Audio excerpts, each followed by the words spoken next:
Shalom, I'm Catherine, and today I am reading from Deuteronomy chapters 17 through 20 in the Tree of Life version. You are not to sacrifice to Adonai your God a bull or a sheep that has a defect or anything bad, for that would be an abomination to Adonai your God.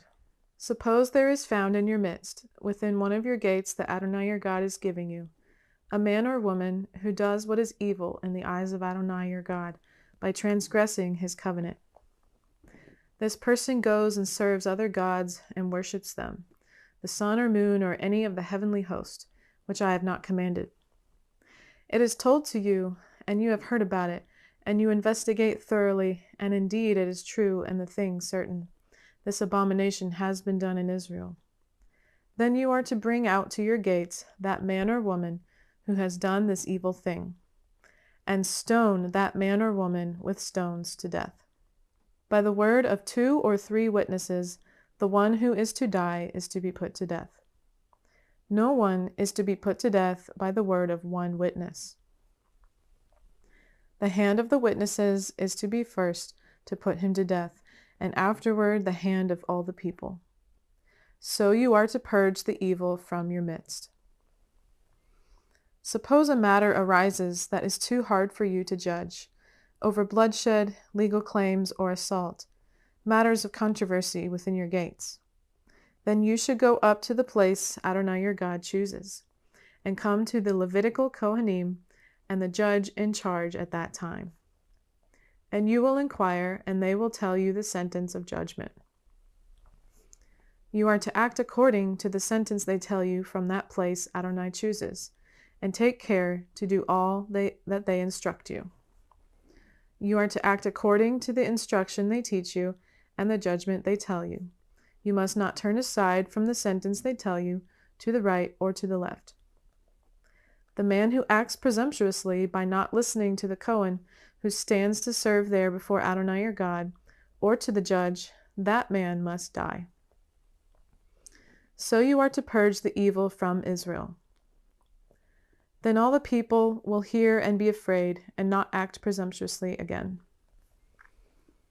When you come to the land that Adonai your God is giving you, possess it and dwell in it, and you say, I will set a king over me, like all the nations around me. You will indeed set over yourselves a king, whom Adonai your God chooses. One from among your brothers will be appointed as king over you. You may not put a foreigner over you, who is not your brother. Only he should not multiply horses for himself, or make the people return to Egypt to multiply horses, because Adonai has said to you, you must never go back that way again. Nor should he multiply wives for himself, so that his heart does not turn aside, nor multiply much silver and gold for himself. Now when he sits on the throne of his kingdom, he is to write for himself a copy of this Torah on a scroll, from what is before the Levitical Kohanim. It will remain with him, and he will read in it all the days of his life, in order to learn to fear Adonai his God, and keep all the words of this Torah and these statutes. Then his heart will not be exalted above his brothers, and he will not turn from the commandment to the right or to the left, so that he may prolong his days in his kingship, he and his sons, in the midst of Israel. The Levitical Kohanim, all the tribe of Levi, are to have no portion or inheritance with Israel. They are to eat the offerings made to Adonai by fire as his inheritance. They will have no inheritance among their brothers. Adonai is their inheritance, just as he promised them. So this will be the share due to the Kohanim from the people, from those who offer a sacrifice. Whether a bull or sheep, they are to give the Kohen the shoulder, 2 cheeks, and the stomach. The first fruits of your grain, of your new wine, of your oil, and the first fleece of your sheep, you are to give him. For Adonai your God has chosen him from all your tribes to stand and serve in the name of Adonai, him and his sons forever. Suppose a Levite comes from one of your towns, wherever he is living in all of Israel, and he comes whenever his soul desires to the place Adonai chooses, and serves in the name of Adonai his God, like all his fellow Levites who stand there before Adonai. They are to eat equal portions, regardless of their father's goods. When you enter the land Adonai your God is giving you, you are not to learn to do the abominations of those nations. There must not be found among you anyone who makes his son or daughter pass through the fire, or a fortune teller, soothsayer, omen reader, or sorcerer, or one who casts spells, or a medium, a spiritist, or one who calls up the dead. For whoever does these things is an abomination to Adonai, and because of these abominations, Adonai your God is driving them out from before you. You are to be blameless before Adonai your God. For these nations, which you are about to dispossess, listen to soothsayers and fortune tellers. But as for you, Adonai your God will not allow you to do so. Adonai your God will raise up for you a prophet like me from your midst, from your brothers. To him you must listen. This is just what you asked of Adonai your God in Horeb on the day of the assembly, when saying, I cannot continue to hear the voice of Adonai my God, or see this great fire any more, or I will die. Adonai said to me, They have done well in what they have spoken. I will raise up a prophet like you for them from among their brothers. I will put my words in his mouth, and he will speak to them all that I command him. Now whoever does not listen to my words that this prophet speaks in my name, I myself will call him to account.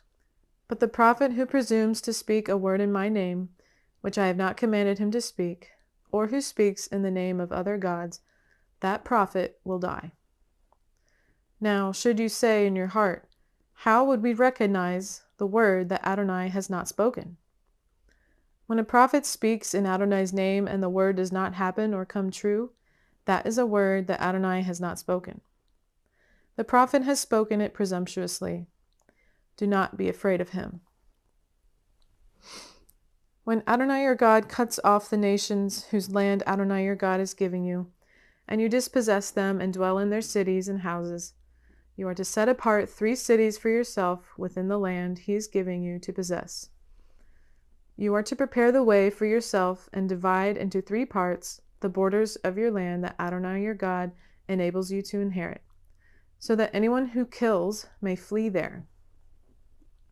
Now this is the case of the one who kills, who may flee there and live. Whoever kills his neighbor unintentionally, and did not hate him in the past, as when someone goes into the forest with his neighbor to chop wood, and his hand takes a swing with the axe to cut down the tree, and the iron flies off the wood and hits his neighbor so that he dies. He may flee to one of these cities and live. Otherwise, if the way is long, the avenger of the blood, while his heart is hot, may chase the manslayer, catch up to him, and strike him dead. Yet no death sentence is on him, since he did not hate him in the past. Therefore, I am commanding you, set apart 3 cities for yourself. Suppose Adonai your God enlarges your territory, as he has sworn to your fathers, and he gives you all the land that he promised to give to your fathers. When you take care to do all this mitzvah that I am commanding you today, to love Adonai your God, and to always walk in his ways, then you are to add 3 more cities for yourself, besides these 3. Then innocent blood will not be shed within your land that Adonai your God is giving you as an inheritance, and there would be blood upon you. But suppose someone hates his neighbor, waits in hiding for him, rises up against him, strikes him dead, then flees to one of these cities. Then the elders of his hometown should send and take him from there and hand him over to the avenger of blood to die. Your eyes should not pity him, but you must purge the innocent blood from Israel, so that it may go well with you. You must not move your neighbor's boundary marker that the first generations marked out in the inheritance you will receive in the land Adonai your God is giving you to possess. A single witness shall not rise up against a person for any offense or sin that he commits. By the word of 2 or 3 witnesses is a case to be established. Suppose a hostile witness rises up against someone to accuse him of wrongdoing. Then both people who have the dispute will stand before Adonai, before the Kohanim and judges in charge at that time. The judges are to investigate thoroughly, and if indeed the witness is a false witness and has testified falsely against his brother, then you are to do to him just as he had plotted to do to his brother. So you will purge the evil from your midst. Those who remain will hear and be afraid, and they will no longer do such an evil thing as this in your midst. Your eye must not show pity, life for life, eye for eye, tooth for tooth, hand for hand, foot for foot. When you go out to battle against your enemies and see horse and chariot, a people more numerous than you, do not be afraid of them. For Adonai your God, the one who brought you up from the land of Egypt, is with you. When you draw near to the battle, the Kohen will come forward and speak to the people. He will say to them, Hear, O Israel, you are drawing near today to the battle against your enemies. Don't be faint-hearted. Don't fear or panic or tremble because of them. For Adonai your God is the one who goes with you, to fight for you against your enemies, to save you.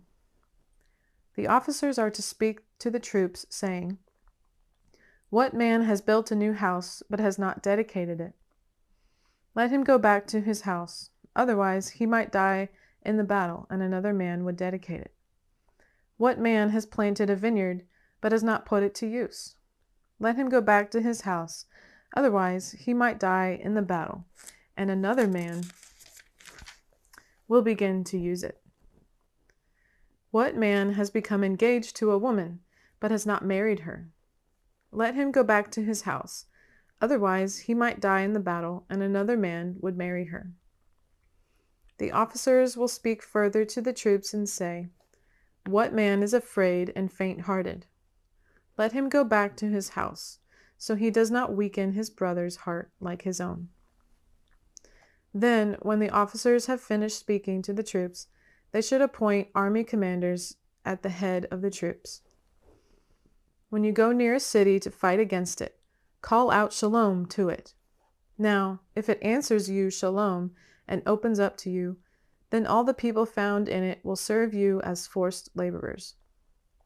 If it does not make peace with you, but makes war against you, then lay siege against that city. When Adonai your God hands it over to you, you are to strike all its males with the sword.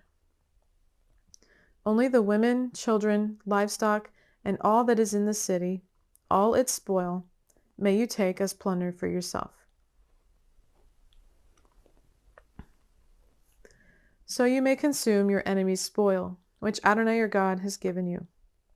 Thus you will do to all the cities that are very distant from you, which are not among the towns of these nations nearby. However, only from the cities of these people, which Adonai your God is giving you as an inheritance, you must not let anything that breathes live. You must utterly destroy them: the Hittites, the Amorites, the Canaanites, the Perizzites, the Hivites, and the Jebusites, just as Adonai your God has commanded you.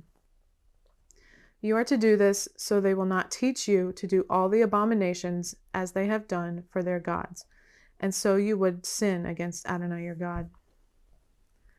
When you lay siege to a city for a long time, making war against it to capture it, you are not to destroy its trees by swinging an axe at them. For from them you may eat, so you shall not chop them down. For is the tree of the field human, that it should enter the siege before you? You may destroy and chop down only the trees that you know are not trees for food, so that you may build siege equipment against the city that is making war with you until its downfall.